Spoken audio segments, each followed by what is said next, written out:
everyone, today's video is going to be a review of the Makeup Forever HD foundation.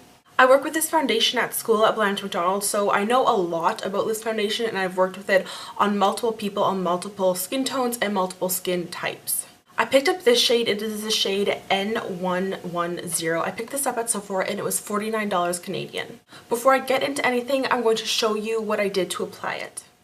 I applied the Makeup Forever HD foundation primer. I always use primer before foundation, so I didn't think I would skip the step today. And as you can see, it is very liquidy consistency. I did apply it to half of my face first. And I am applying it with just a flat top foundation brush. So I'm just working it in circular motions onto my face.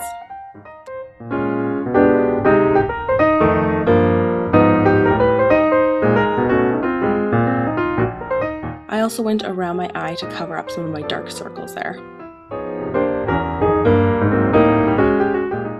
So this is what the foundation looks on half of my face, and then the other half has no product on it right now. So you can see it does have about a medium coverage.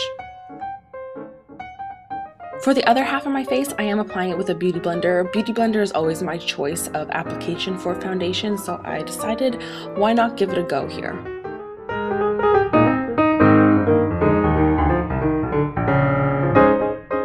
You can see the Beauty Blender also applies it with a really flawless finish. I don't have a favorite over the other. I like both ways of application.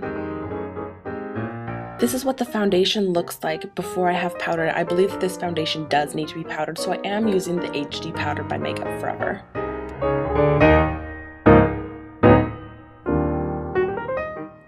I just dusted a light coat of that over my face.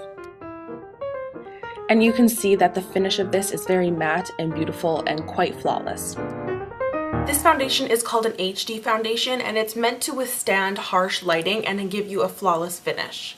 This foundation is a water-based oil-free foundation. It has medium to full coverage. It's buildable for sure. It doesn't cover everything, but it gives you that flawless look, and on camera and in film, it gives you that like natural look to your skin. There are 26 shades in this line. I do own 5 of them. I'll get to that in a minute.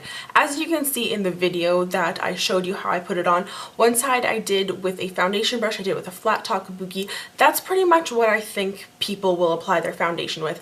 In school, I do apply it with a foundation brush like this. I find that it's pretty streaky with a brush like this, but once you powder it, it looks flawless. That's another thing about this foundation. You need to powder it. It's a foundation that really, it comes to life once you set it. It's a bit shiny at first, but once you set it, I use the HD powder that is available in a kit from Sephora.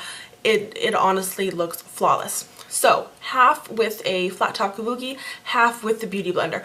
I love both ways. With this foundation, I don't really have a preference just because it is so light. I would use either or. With other foundations, I do prefer the Beauty Blender, like the Kat Von D foundation, but I would settle for a brush like this to apply my foundation, which is rare. That's rare with a foundation that I actually like to apply it with a brush. So one of my favorite foundations is the Kat Von D Lock It Tattoo foundation. That is like a full coverage foundation. It's 21% pigment, you know, it's a lot.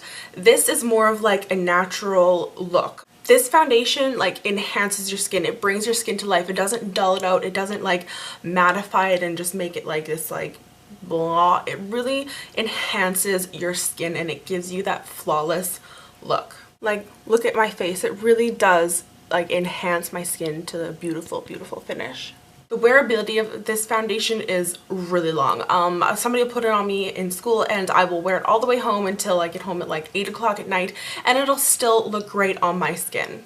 Again, it's not a full coverage foundation, so if you do have more blemishes on your face, concealer is something to look into. I didn't put concealer on 2 of my blemishes I have right now. I don't know, you can see it. I can see it in the viewfinder there, and right there. So you can see it covered it, but it didn't completely shield it away. I put on 110. This is the color right here. I will swatch them on my hand also so you can see. This is 1.01 fluid ounces, 30 milliliters. It does recommend that you do shake it before use, and it does come with a lovely pump. I love foundations that come with pumps.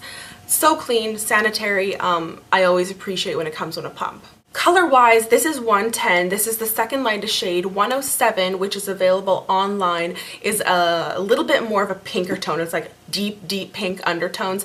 This one still is a little too pink for me, so I can't go lighter because there is no such thing as lighter, but it does, like, if you see, it does flow very nicely. So that's 110, 115, 125, 140, 177. So here are the swatches of the colors I have. This is 110, what I have on my face today, 115, 125, 140, and 177. So as you can see there, I am much paler than the 110, which is on my face, but it works for me. Overall, I do love this foundation. I love working with this in school. I love working with it on my skin and with other people's skin. It works on oily skin, dry skin, acne prone skin, like blemish free skin, everything it works on. I've used it on all of those skin types. I will say, just like any other foundation, and I always promote this, moisturizing is really essential with this foundation. I do find that it does patch up if you have really dry skin. One of the girls in my class has super dry skin, and I have to make sure that I really moisturize her face before I put this on because it will look a little strange without that. But that being said, once I put the HD powder on it, it's perfect. That is all I have to say about this foundation. It's like a 10 out of 10 for me. I really do love it. If you want to follow me on Instagram, you can. It's BaileyBeautyXO, and I will see you guys later. Bye!